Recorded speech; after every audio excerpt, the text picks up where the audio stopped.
Welcome to the Nuchi Health Podcast, where we provide credible, no-hype health, wellness, and nutrition information that actually moves the needle towards better long-term health.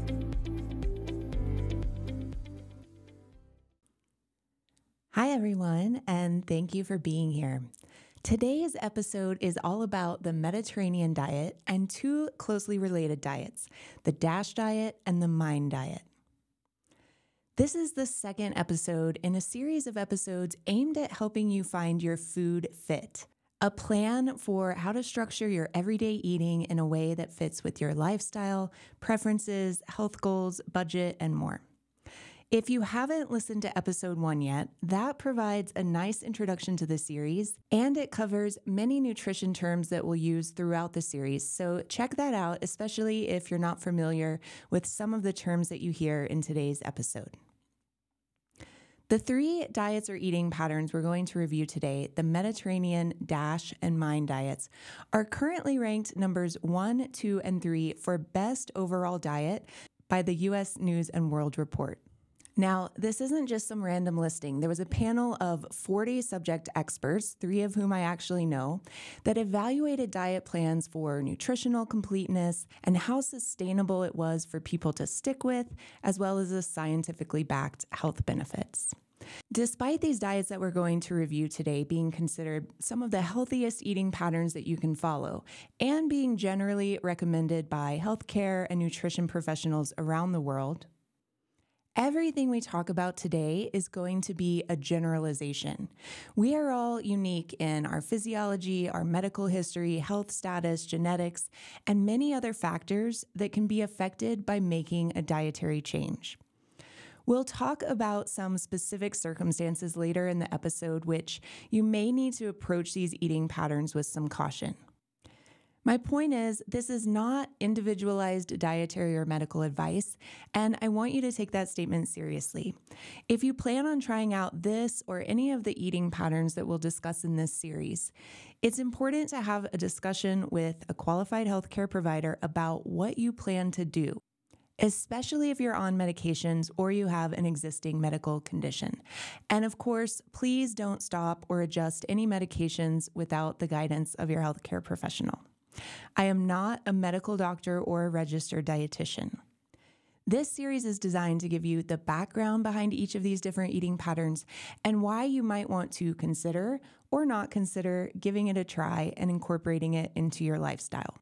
That said, for each of the eating patterns, we'll look at the history behind it, the general principles, the potential health benefits, condition and/or population-specific considerations, things to watch out for, and a general how to follow the eating pattern. So let's jump into our review of the Mediterranean, DASH, and MIND diets. We're starting with the Mediterranean diet for a couple of reasons. 1, it's been around the longest, and 2, DASH and MIND can be considered variations of the Mediterranean diet. The concept of the Mediterranean diet was really popularized by the American physiologist Ancel Keys in the 1960s. And it's based on the food and eating habits of people living in the Mediterranean region, which obviously includes many countries. So you can imagine nailing down a strict definition of the Mediterranean diet is near impossible. While people in many different regions of the Mediterranean consume different types of foods, there are some general principles that have become what people think of as the Mediterranean diet. The general principles include eating mostly plant-based foods, so lots of vegetables, fruits, whole grains, legumes, nuts, seeds, fresh herbs and spices, and generous use of olive oil. People eating in this pattern generally consume moderate amounts of seafood, some dairy, red wine if you consume alcohol, and then lower amounts of red meats and sweets. For the most part, the Mediterranean does not define how much of each food group one should consume, which can make this approach great if you don't like to track or count aspects of your diet like macronutrients or calories. To define a couple of those terms before we start, whole grain means just what it sounds like. The original grain is whole and no parts have been removed. Your grains include wheat, oats, corn, barley, rice, millet, and others. And usually for things like wheat or oats, the label will say whole or whole grain before the ingredient if it's whole. If not, you'll see terms like enriched, refined, or for oats specifically, rolled or instant. Enriched means they added some vitamins and minerals back in after they stripped off the outer layers. But do note that fiber doesn't get added back in, so whole grains are always going to be better. For rice, if it's white, it's not whole grain. If it's colored like brown, black, red, it is whole grain. Ancient grains or pseudo-cereals like quinoa, amaranth, buckwheat are always going to be whole grain. That's generally how they're sold. And you can always do a quick web search if you're not sure about what you're getting is whole grain or not. But buying the grain as a single ingredient that you cook and incorporate into your own recipes is going to give you more control over what you're getting versus buying mixed packaged foods or pre-cooked meals. The other term I want to define before we move on is legumes. Legumes are a grouping that includes beans, soybeans, chickpeas, peanuts, and lentils.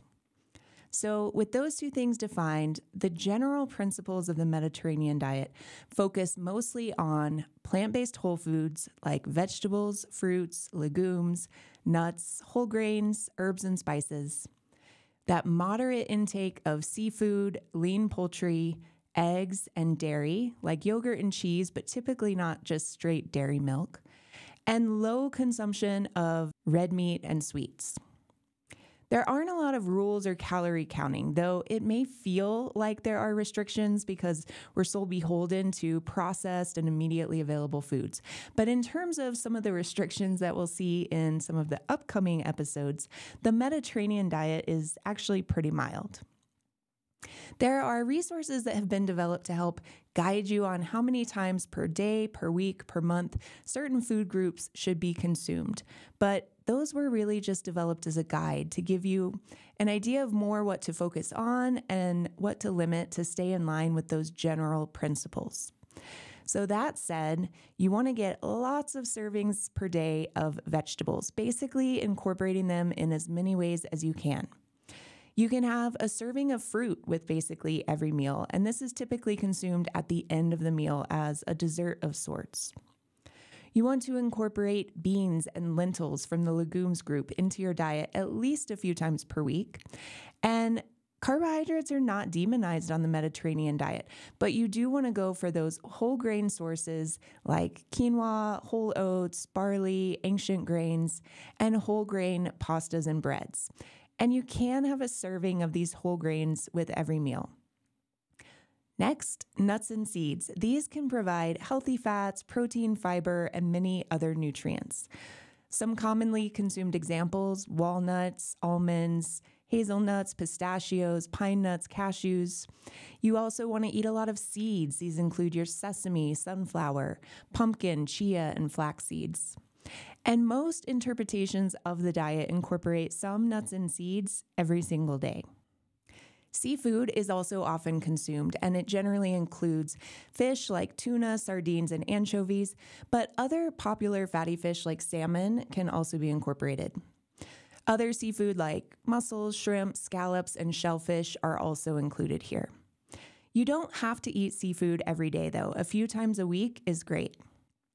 Eggs and lean poultry from chicken and turkey can also be consumed a few times per week.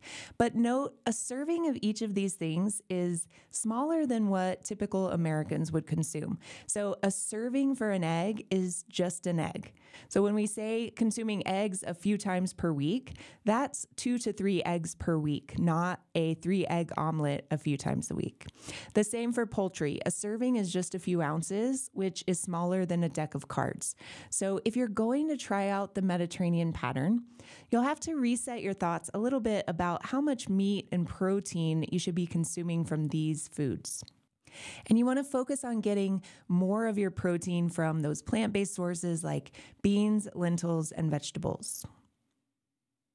We'll come back to how much protein you're getting in a moment, but to finish up on the common food groups consumed and typical consumption, The dairy consumed on the Mediterranean diet generally comes from plain yogurt, like Greek yogurt, and cheeses that are typically or traditionally made from sheep's milk or goat's milk, not cow's milk.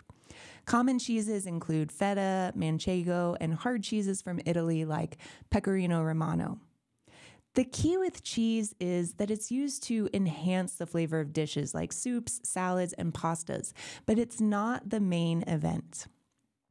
A small serving or two of dairy is commonly consumed. What about sweets? Sweets in the Mediterranean diet come from fruit. You really want to focus on getting your sweet tooth fix from a delicious fruit at the end of your meal. But if you can't live without your chocolate, which I admittedly cannot, you're not prohibited from the occasional sweet treat outside of fruit, but you want to limit it to once or twice a week and focus on letting fruit satisfy that craving. And lastly, the thing that might lose some of us meat-loving Americans, limited red meat. It's just not commonly consumed because traditionally it was for special occasions. It wasn't as readily available as a lot of these other foods we've talked about. So in general, you'll want to limit red meat consumption, which includes your beef, pork, lamb, game, aiming for just a few servings per month, which equates to 1 or less servings per week. And just like poultry, that serving size is much smaller than our typical American serving size. We're not talking about eating a 16-ounce ribeye steak. We're talking about that 16-ounce ribeye steak feeding your family of 5 or 6 people. It's 2 to 3 ounces of red meat per serving. Okay, we haven't talked much about the star of the Mediterranean diet show, olive oil. Now, we could do an entire episode on olive oil, the different varieties, how it's processed, the beneficial components, but we don't have time for that today. I'm going to provide a link in the show notes to a YouTube channel called Mediterranean Minutes. And this creator has a lot of great content on the Mediterranean diet, including recipes, and there's an entire course about olive oil if you're really interested to learn more. But definitely check out her page, at least for some recipe ideas if you'd like to get started eating on this pattern. Olive oil is used generously in the Mediterranean diet. It's used to enhance the flavor of dishes, for cooking, for dressings, and for finishing a dish. And ideally, you're using a high-quality extra virgin olive oil, which people call EVOO. If you recall from episode 1, we talked about different types of fats and classified unsaturated fats as healthy fats. Olive oil is high in monounsaturated fats, or MUFAs, and those healthy fats are one of the drivers behind some of the health benefits that we'll get to in a moment. You'll notice the unhealthy saturated fats that come from things like red meat, processed meats, processed foods, butter, and cream are more limited on this pattern. It's definitely a focus on healthy fats from plant-based sources, and the total fat that you'll get if you end up eating this pattern is around 30% of your calories from fat. If you follow the Mediterranean diet, you'll get about 50 to 55% of your calories from the carbohydrates in the whole grains, fruits, and vegetables. And the remaining 15 to 20% will come from protein from the legumes, fish, poultry, dairy. And I do want to note, for those of you who are thinking, if I don't eat 12 ounces of steak at a time, how will I get enough protein? Well, if you need about 2,000 calories in a day to maintain your body weight, and 20% of the calories in the Mediterranean diet are coming from protein, you'd be getting about 100 grams of protein per day. For a 150-pound person, that puts you at almost twice the RDA, or recommended dietary allowance for protein. For a 200-pound person, you're still over 1.1 grams of protein per kilogram body weight, while the RDA is 0.8 grams per kilogram. So you can definitely get enough protein from this eating pattern. And you could focus on higher protein vegetables and grains and adding a few extra servings of fish and poultry per week if you're really concerned about it. So those are the general principles behind the Mediterranean diet. Now, if you eat this way, what health benefits will you potentially see over time? There are thousands of research articles on this topic, but we're going to look at some aggregated data from scientific studies called systematic reviews and meta-analyses. These are types of studies that look at multiple studies done on a topic, like the Mediterranean diet, and summarize the general conclusions that can be drawn while compiling all of that existing evidence. Studies on the Mediterranean diet eating pattern have generally shown reduced risk of overall mortality or death, reduced risk of cardiovascular diseases, coronary heart disease, and heart attack, reduced overall cancer incidence, but not necessarily a reduction in the incidence of specific cancers, and reduced risk of neurodegenerative diseases, which includes cognitive decline and Alzheimer's, as well as a reduced risk of type 2 diabetes. Now, why would we experience some of these benefits from eating in this pattern? Potential contributors include the fact that many foods in this eating pattern are rich in antioxidants, vitamins, minerals, and anti-inflammatory nutrients, which improve overall health. In addition, we have that olive oil, which is high in those monounsaturated fats that's been shown to benefit cholesterol levels, blood pressure, and inflammation levels. And we know that many chronic diseases are characterized by a low level of chronic inflammation. We also see improvements in endothelial function and blood pressure, which are going to help improve those cardiovascular outcomes. Studies have shown improvements in lipid profiles. Lipid just means fat. So this includes your cholesterol and triglyceride levels. So improvements there are also going to drive those cardiovascular benefits. And improvements in other organs like liver health have been shown, reducing certain liver enzyme levels and liver stiffness in non-alcoholic fatty liver disease patients. If we look at specific conditions, a Mediterranean-style eating pattern has been shown to improve glycemic control, body composition, and cardiovascular risk factors in people with type 2 diabetes. In a meta-analysis, which is one of those aggregated studies, this one included 9 studies with over 1,000 patients. They found a Mediterranean-style diet led to greater reductions in hemoglobin A1C, which is HbA1c, fasting blood sugar levels, fasting insulin, total cholesterol and triglyceride levels, blood pressure, and body weight compared to a control diet. And there was also an increase in HDL, or good cholesterol. Now, type 2 diabetes and cardiovascular disease have a lot of overlap in risk factors like being overweight, insulin resistance, high blood lipids like cholesterol and triglycerides. So the fact that this eating pattern shows benefits for both people with cardiovascular disease and type 2 diabetes is not a surprise. A lot of the benefits like improved blood pressure, improved lipid profiles, reduced inflammation, improved glycemic control, those are going to benefit both conditions. If you do have one of these metabolic conditions, one thing to consider about this eating pattern is the quality of your carbohydrates. Because this eating pattern is not incredibly restrictive with regard to carbohydrates, and we know from episode 1, carbs are the main driver of those blood sugar and insulin spikes, you definitely want to focus on complex carbohydrate sources from whole grains and whole foods, and really avoid simple carbohydrates like added sugar, even if it's in a natural form like honey, molasses, or syrups.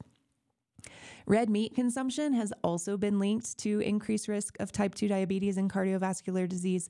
So the low intake of red meat on the Mediterranean diet can also be good for these conditions from that standpoint. Are there any nutrients we need to watch out for or make sure that we're getting enough of on this eating pattern? Well, because of the lower emphasis on animal products in the Mediterranean diet, vitamin B12 is one to keep an eye on. You can get your daily requirement or more of vitamin B12 from just a small serving of fatty fish. So as long as you're incorporating that fish into your eating pattern, you'll likely be fine. Vitamin D is another one. This can be a challenge no matter what eating pattern you're on. I wouldn't say it's specific to the Mediterranean diet, but because we're eating more whole foods and consuming less fortified foods like dairy milk and cereals that are commonly fortified with vitamin D in the US, you do want to keep an eye out on your vitamin D. And you can get plenty of vitamin D if you're able to get a little sun exposure on your arms and legs each day, because our bodies can naturally make vitamin D if we give it a little bit of sunlight. Obviously, you want to be careful not to burn your skin or otherwise cause yourself harm out in the sun. The last one I want to mention is protein. I did say earlier that you shouldn't be concerned about getting enough protein from this eating approach unless you need a significant amount of protein for some reason, like you're very physically active or you're trying to put on muscle mass. The reason I bring it up here is for the aging population. Most protein experts don't believe the recommended dietary allowance, RDA, of 0.8 grams protein per kilogram body weight is enough to combat the loss of muscle mass that naturally starts to occur as we age. They believe this amount should be more in the range of 1.6 to 2 grams per kilogram body weight, starting as early as your late 40s. So that said, if you're about 50 years or older, making sure you're getting enough protein on this eating pattern is important. You just want to make sure you're hitting those good sources of protein from things like your seafood, eggs, poultry, and dairy, if you consume animal products. And if not, make sure you're getting your protein from daily servings of legumes, nuts, seeds, and higher protein vegetables and grains. Is there anyone who shouldn't follow a Mediterranean diet? Look, I mentioned at the beginning of the episode, there are so many factors that play into what dietary pattern might be optimal for someone. And if you have any medical condition, particularly one that you're on a medication for, or if you require regular medical monitoring, you definitely want to discuss any potential dietary changes with your healthcare provider, or work with a registered dietitian, preferably one with expertise in your specific condition. But I'll provide a few examples here of why it's important. One is people with advanced kidney disease. We're talking stage 4 or stage 5. These people typically need to limit certain nutrients like potassium and phosphorus. Nutrients like these are high in many of the common foods of the Mediterranean diet, like fruits, vegetables, legumes, and nuts. So people with advanced kidney disease should work with a registered dietitian and likely need to be on a specific renal or kidney diet as opposed to the Mediterranean diet. There are also certain medication interactions to consider. For instance, patients taking a blood thinner like warfarin need to monitor their intake of vitamin K and try to maintain consistent levels. That's important because the mechanism of how that medication works is linked to vitamin K. So large fluctuations in the amount of vitamin K that someone consumes can lead to significant changes in how long it takes their blood to clot. Since vitamin K is found in a lot of common foods on the Mediterranean diet, vegetables like spinach, kale, and broccoli, it's important to discuss this potential diet change with your healthcare provider so they can adjust your medication as needed and maybe even increase the monitoring of your blood work. If you have high triglycerides, which is a type of fat in the blood, certain fruits and whole grains can be high in carbohydrates. Carbohydrates, and particularly those simple carbohydrates, which are found in fruits, despite fruit having a lot of other benefits, can contribute to higher triglyceride levels. Other things that are going to contribute to high triglycerides are low physical activity and even small amounts of alcohol. So even though a glass of red wine per day is allowed on the Mediterranean eating pattern, if you have elevated triglyceride levels, you may want to avoid that glass. If you're consuming too many calories on a regular basis, if you're in that positive energy balance we learned about in episode 1, that can increase triglycerides. And because the Mediterranean diet emphasizes intake of quite a bit of healthy fats from olive oil, fatty fish, nuts, and seeds, and we know fat has that high energy density. It has a lot of calories per gram, 9 calories per gram versus 4 for protein and carbs. So if you like to eat a lot of food, you'll need to pay a little more attention to portion out the healthy fats so you're not racking up too many calories from the fat even though they're from healthy sources.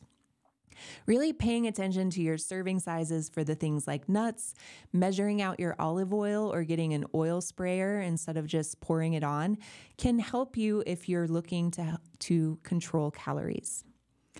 Obviously, if you have an allergy to any of the foods we've talked about or a medical condition affected by one of these foods, you would want to avoid those specific foods. And I'll add, some people are not allergic to certain foods, but rather they're sensitive to them. A great example is gluten.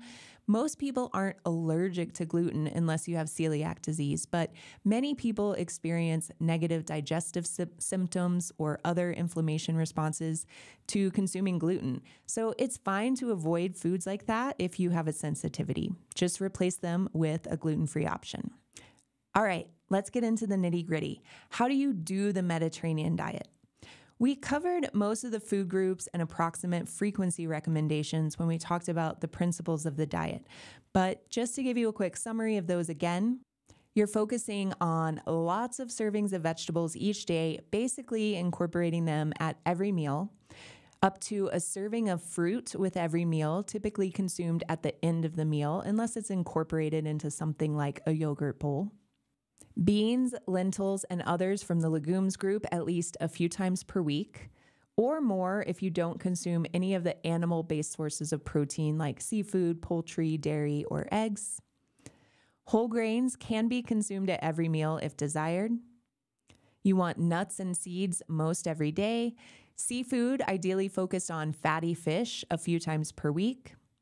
Eggs and lean poultry a few times per week, keeping the smaller serving sizes in mind. Dairy is mostly going to come from plain yogurt and less processed cheeses as enhancers. And we're aiming for consuming sweets sparingly, and red meat no more than a few ounces per week if you're going to consume it. The main fat source comes from high-quality extra virgin olive oil, and you want to limit fats from animal sources like butter and cream. Okay, it's time to eat. I'll post a written version of the pantry and grocery staples you'll need for this eating pattern on Instagram and Facebook. So find us at Nuchi Health if you want that resource. The main things you're going to need in your pantry are a good quality extra virgin olive oil, seasonings like salt, pepper, dried herbs and spices, dried beans and lentils, or you can use cooked beans from cans or pouches for quicker recipes. And in fact, if you're just getting started, start with the canned beans and work your way up to incorporating dry beans into recipes. It'll be way easier to just get started with something quick and easy like canned beans. You'll need some vegetable or chicken stock that you can buy as the little bouillon cubes as well. Dried whole grain sources like whole grain rice, quinoa, whole or steel cut oats, whole grain pasta. Be adventurous with your grains and maybe try some out that you haven't tried before, like barley, amaranth, or buckwheat, which, by the way, buckwheat does not contain gluten, even though it has wheat in the name. You want canned goods like a variety of canned tomato options. You can get some canned meats like tuna that you'll eat. Other canned dish add-ons, things like olives, pickled peppers, or even jarred asparagus can be good. And a variety of nuts and seeds that you like. Lastly, it'll be helpful to have a variety of vinegars like apple cider vinegar, balsamic vinegar, wine vinegars. And of course, you don't have to buy all of these things at once. If you don't want to jump in head first, just buy one type of vinegar, just buy one type of beans or lentils to get you started and go from there. From the fresh grocery, you'll want to keep on hand some garlic, which you can buy that jarred garlic that's already minced or crushed, onions, some colorful vegetables for the week. You want some leafy greens in there, maybe some colorful peppers, a purple cabbage. The more colors, the better. Some fresh herbs. I realize it can be hard to know what herbs you're going to use for the week, so it might be a good idea to have some recipes in mind before you go to the store. Or if you're able to have a little planter box with some fresh herbs, some commonly used herbs, even better. You'll want a variety of fruits for your daily consumption, also aiming for a variety of colors here with your fruits, and fresh whole grain bread if you're going to consume bread. If you're going to consume fish, poultry, or eggs, you want to grab those too. Obviously, you want fresh fish, but there are also some great frozen options if you don't want to have to keep fresh things on hand. And remember, you won't need too many eggs per individual, only about 3 per week. So if you're only buying for 1 or 2 people, just think about that when you're deciding how many eggs to buy. And dairy, your yogurt and or cheese and red meat, you also want to buy those in smaller amounts if you can, obviously adjusting for how many people you'll be feeding that week. Cool. So we've gone to the store and now we're all stocked up and ready to eat the Mediterranean way. Well, what are we eating? Well, I mentioned that Mediterranean Minutes YouTube channel earlier. I'm a huge fan of Caroline. I think she's got a lot of great recipes and quick tips on eating the Mediterranean way. So definitely check out her channel. One major difference in the Mediterranean diet from typical American diets is that we are trying to incorporate vegetables into most every meal. So to do that at breakfast is going to be a bit of a shift. An example of a Mediterranean breakfast could include a whole grain toast that you top with vegetables like some crushed tomato and olive oil. You could add some avocado, seeds, and nuts for some added nutrition. A smoothie can be a great way to sneak veggies in if you don't want to eat them in the morning. So you could do a little bit of yogurt for a base, add your serving of fruit like some berries or a banana, maybe include some mild tasting vegetables like zucchini, cucumber, cauliflower, or even spinach to get your veggies in for the morning. And then you could add a nut butter for some additional protein and healthy fats. This will help keep you satiated throughout the morning. Another option is a veggie omelet. You could use 1 egg and maybe some additional egg whites for a base, or make a small thin omelet and then add some sauteed spinach, mushrooms, peppers, onions, any vegetable you like. You could finish it off with a little sprinkle of cheese and herbs to enhance the flavor. You could also boost the protein here by including some beans in your omelet. And of course, another great option is a yogurt bowl. You could have some plain Greek yogurt, which you really can sweeten with a little bit of honey or maple syrup if you need to, with some fresh fruit and a sprinkle of nuts and seeds like chia, flax, or sunflower. That's going to get a lot of those food groups in, but notice you won't be getting any vegetables with that option. Honestly, we've been programmed to think that we need to eat sweet foods for breakfast, and that's just not the case. A savory breakfast can set you up for less sweet cravings during the day. It'll leave you feeling more satiated from the protein and the fat that it provides. So try a savory breakfast. What some might call a sexy salad is a great option for lunch on the Mediterranean diet. A sexy salad is just one that has a lot of components you like to eat. It's not a sad iceberg lettuce and shredded carrot salad. You want to start with a good base of greens, maybe a mix of baby spinach and spring mix or some arugula, and then add veggies you enjoy: grape tomatoes, cucumber, pickled vegetables like peppers, olives, maybe some fruit like berries, avocado, seeds like pine nuts or sunflower seeds, nuts like walnuts or slivered almonds. You can finish with a sprinkle of cheese like some feta and top it off with a few ounces of chicken, a scoop of tuna, beans, or chickpeas for protein, and a generous drizzle of olive oil. Salads don't have to be boring or gross. They're actually really delicious if you keep a lot of these things on hand to dress it up. You could do a grain bowl for lunch or even dinner that has a whole grain base like quinoa, some cooked or raw vegetables, some legumes like beans or lentils. Top it off with olive oil and fresh herbs, and then a fresh piece of fruit for dessert. I think that sounds like a pretty good lunch. Dinner could be a cooked piece of fish or serving of poultry with a large side of sauteed or roasted veggies. You could have some whole grain bread or pasta on the side and finish it off with another fruit like a pear, mango, a mix of berries, or an orange. Soups and stews that include lots of veggies and beans or lentils for protein are also very common. Snacks could be a vegetable with a dip like hummus, some nuts and olives, a small portion of cheese with some whole grain crackers, a small yogurt bowl with some fruit or nuts. There are really so many options, and once you get the hang of it and you have your pantry staples on hand, you won't necessarily need recipes, especially for your breakfast and lunch. You'll just be able to throw a variety of those different food groups together in something that you enjoy eating and will provide your body with so many great nutrients. Now, I want to leave time for the Dash and Mind diet, so we're going to leave it there for the Mediterranean diet for now. But check out the resources in the show notes if you want specific ideas for recipes, and we'll have some on our social media pages this week as well. Let's talk about the DASH diet. DASH stands for Dietary Approaches to Stop Hypertension. And this diet was developed in the early 1990s through NIH research.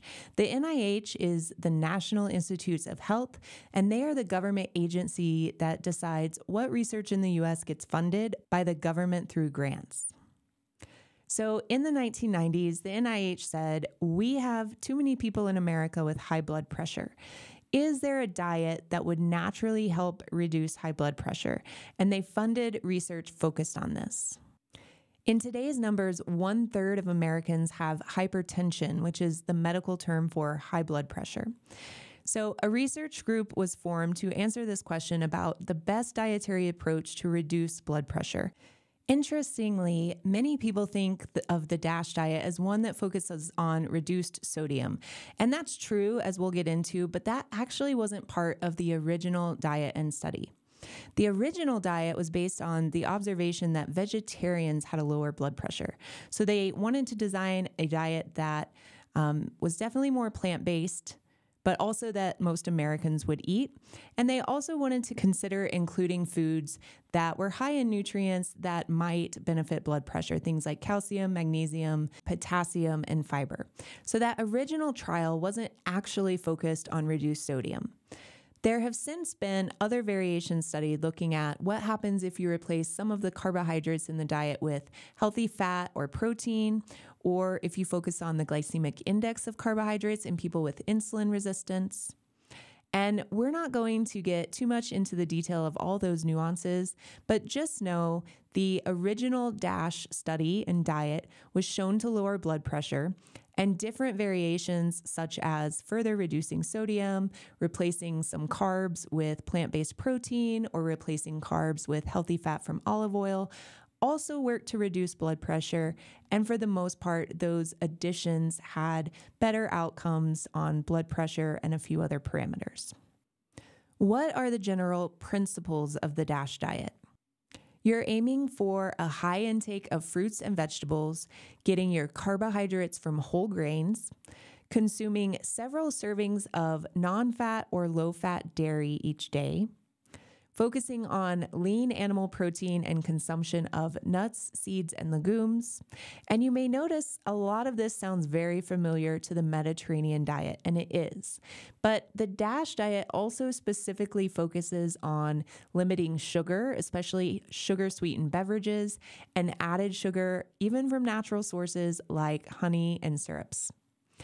It also limits saturated fats from things like full-fat dairy, fatty meats, and tropical oils like coconut oil and palm oil.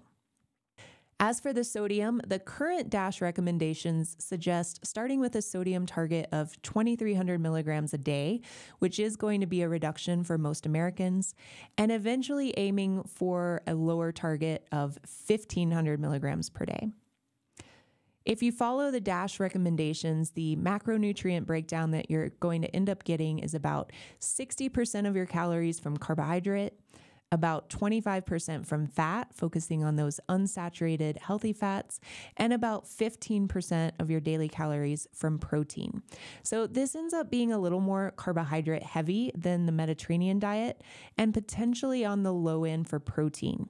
However, you can substitute 5 to 10% of your carbohydrate calories with protein, and they really recommend plant-based protein like legumes, and you'll still get the blood pressure benefits of the diet.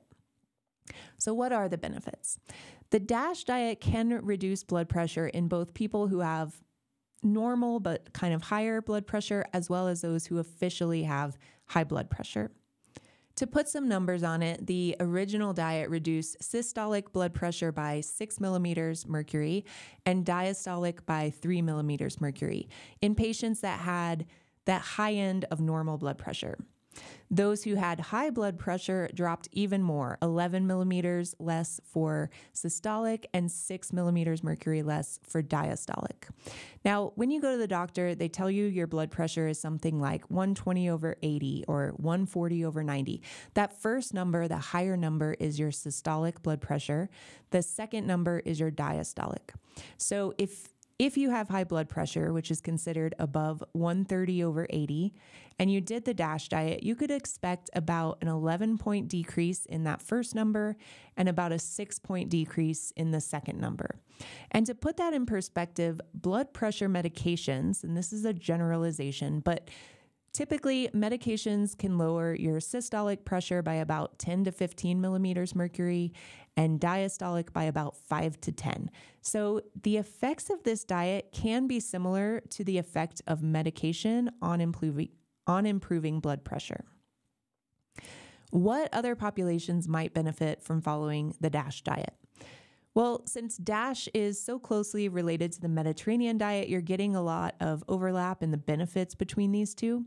So similar to the Mediterranean diet, the DASH can help with weight loss and improve glycemic control in people with type 2 diabetes. It's also been shown to improve symptoms of gout. In a trial where they replaced some carbohydrates with plant-based proteins, they noticed people actually had a hard time finishing their assigned food. They were full. So if you struggle with appetite, being hungry a lot, increasing your protein consumption from plant-based sources like beans, lentils, soy, and lean animal sources like those on the DASH plan can help support your appetite. There are a few potential drawbacks to this approach too, though. One, if you're lactose intolerant or vegan, you may have cringed at the inclusion of several servings of dairy per day, which is more of a focus on dairy than the Mediterranean diet. The original diet included dairy because of those nutrients they thought were important for blood pressure regulation, like calcium, but it's not a requirement of the plan. You can swap dairy for fortified milk alternatives or lactose-free milk. DASH also requires more planning based on the allowed servings of various foods per day, which is going to vary by how many calories you need in a day. To accurately follow the DASH plan, you need to know your calorie needs, which if you don't know this number, I posted a YouTube video on that in the basic nutrition tutorials, so check that out. But you have to find your calorie needs, and then you go to this DASH website that I'll put in the show notes to find your calorie bracket. And that bracket will tell you how many servings of the grains, fruits, vegetables, dairy, protein, all those food groups that you're aiming for in a day.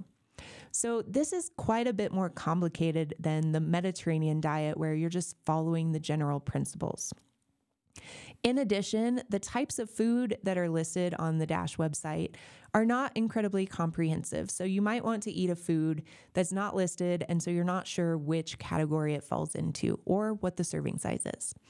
Now, I don't want to scare you off trying the DASH diet. It's worked for a lot of people, but in terms of simplicity, it's much more prescriptive and involved than the Mediterranean approach. Okay, what are some things to watch out for the DASH diet? Well, first, everything I already talked about with the Mediterranean diet. And I mentioned the blood pressure lowering effect of this diet can be similar to that seen with blood pressure lowering medication. So if you're on blood pressure medication already, you definitely want to coordinate any dietary changes with your doctor so they can adjust your blood pressure medication accordingly and so that your blood pressure doesn't drop too low. That said, let's talk about what the DASH diet looks like in practice. The number of servings of each food group are going to vary based on how many calories you need per day, and there are examples of serving sizes of the different foods on the resource links that I'll provide. The numbers I'm about to provide are based on that general 2,000 calorie per day diet, but just know that you need to find your numbers on the link I provide in the show notes based on your calorie needs. In general, you're aiming for a high intake of fruits and vegetables, about 4 to 5 servings of each one per day, 6 to 8 servings of whole grains per day, 2 to 3 servings of non-fat or low-fat dairy, or swapping for that lactose-free or fortified alternatives if you don't consume dairy. No more than 6 ounces of lean meat, poultry, and fish per day, which is about the size of 2 decks of cards. 4 to 5 servings combined of nuts, seeds, and legumes. And you're aiming to keep sodium below 2,300 milligrams per day. Now, how do you track sodium? The short answer is you don't. It's actually pretty challenging to keep track of this accurately.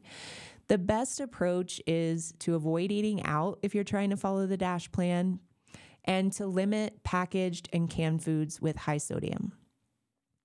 You can lightly season your own cooking with salt, avoiding things that are hard to measure, like adding salt to the cooking water. Instead of adding salt to your pasta water, just add a little bit of salt to the finished dish so that you know how much you're actually adding. Another tip is to rinse anything canned that has sodium in it before consuming it. So that can help remove a lot of the sodium as well. The other way is to follow one of the DASH eating plans to a T. These have specifically measured out the sodium levels already. So if you follow some of the eating plans available from the National Heart, Lung, and Blood Institute, you'll have a better estimate of your daily sodium intake if you really want to track it that closely. All right, this is quickly becoming quite a long episode, so let's wrap it up with a little information on the MIND diet. The MIND diet combines the Mediterranean and the DASH diet. It's in the name. MIND stands for Mediterranean Dash Intervention for Neurodegenerative Delay, and it's designed to reduce the risk of dementia and loss of brain function as you age, with a focus on specific foods that have been scientifically shown to slow cognitive decline. This diet was originally proposed by scientists at Rush University Medical Center in 2015, but because it was only introduced in 2015, there are far fewer scientific studies on this approach compared to Mediterranean and DASH. Here are the general principles of the MIND diet. First, you want to eat 7 1-cup servings of leafy green vegetables per week. So you could think of this as at least 1 cup of leafy greens per day. You want 5 half-cup servings per week of berries, really focusing on blueberries. You want to consume whole grains and other vegetables every day of the week. And you want to snack on some nuts most days. They want you to consume beans 3 to 4 times per week, and poultry at least twice a week, and fatty fish at least once a week.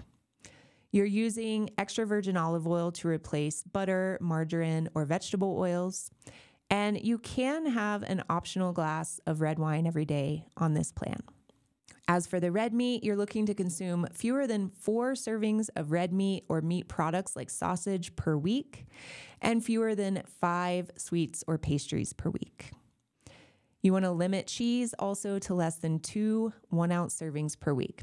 So this pattern really encourages 10 things: green leafy vegetables, a variety of vegetables, berries, nuts, olive oil, whole grains, fatty fish, beans, poultry, and that glass of red wine if desired. And it limits 5 things: butter and margarine, cheese, red meat, fried food, and sweets. So you'll notice a lot of those same food targets we've already discussed with the Mediterranean diet and the DASH diet, and limiting a lot of the same foods as well. The main difference with the MIND diet is specifically targeting leafy greens each day and lots of berries and nuts. There's no real mention of dairy other than to consume less than 2 1-ounce servings per week. So you could easily follow the Mediterranean eating pattern and just make sure some of the vegetables you get each day are leafy greens, some of your fruits are berries, and focus more on yogurt or no dairy instead of cheese. Otherwise, you'll be hitting most of those MIND diet recommendations by following the Mediterranean diet. What benefits have been shown for the MIND diet? The initial study published in 2015 was based on a pretty large cohort, 960 participants.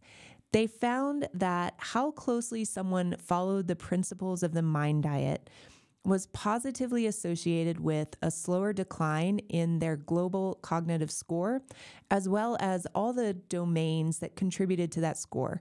So those were episodic memory, working memory, semantic memory, visuospatial ability, and perceptual speed. And this is important because cognitive decline is the hallmark characteristic of Alzheimer's dementia. A follow-up study found those who most closely followed the MIND diet had about 53% lower risk of developing Alzheimer's disease than those who did not. And while both Mediterranean and DASH diets in this study also showed protective effects, this effect was only seen if people were pretty strictly following the Mediterranean or DASH eating patterns, versus an effect was seen even if they were only moderately following the MIND diet. All that said, taking some of those things to focus on and avoid from the MIND diet and incorporating them into your Mediterranean or DASH eating plan is a great way to get the benefits of both. And given the small number of people that have been studied and how new this approach is, more work needs to be done. But certainly adding some leafy greens, berries, and nuts to your diet is an easy way to start supporting your brain. We'll include additional resource links in the show notes if you want to learn more about following the MIND diet. We just covered a lot of information all about the Mediterranean, DASH, and MIND diet eating patterns. Though there are slight differences in the number of servings suggested and the foods to emphasize or limit here and there, they generally promote many of the same principles. High intake of plant-based whole foods like vegetables, fruits, nuts, seeds, legumes, and whole grains. Using good quality olive oil as the main fat source of the diet. Moderate intake of fish, poultry, dairy products, and red wine if consumed. And low intake of red meat, saturated fats, and sweets. I'll leave you with a few practical tips if you're planning to shift to an eating pattern with more of these types of foods.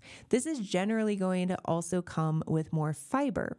And increasing fiber intake in certain foods can also increase digestive discomfort. It can cause gas, bloating, and changes in your bowel habits, even including constipation, which is somewhat counterintuitive. This can be minimized by slowly progressing your fiber intake, adding 1 or 2 new high fiber foods per week instead of adding them all at once. Also, make sure you're getting plenty of water and getting some physical activity like a few short walks throughout the day. There are also digestive enzyme dietary supplements on the market. Some can specifically help with digesting the compounds in various foods that tend to cause issues. So for instance, like beans. You can look for a digestive enzyme supplement that contains enzymes like alpha-galactosidase, cellulase, hemicellulase, and even lactase to help offset some of those negative effects. Your gut microbiota will eventually adjust to your new eating pattern, but these things can help support you in the meantime. I hope you learned something new today, that you have enough information to decide if trying out one of these eating patterns is something you're interested in, and you have the tools to take the next steps when you're ready. Please leave any questions or comments you have in the comment section of our YouTube channel. You can find us at Nuchi Health. That's Nuchi Health there and on all social platforms. And if you learned something helpful or enjoyed this episode, please show us some love with a like, subscribe, follow, and or a review or comment wherever you're listening. Those interactions help us grow and help us make a larger impact. Thank you for being here, for your desire to learn and improve your health, and for letting us be part of that health journey. I'll see you soon.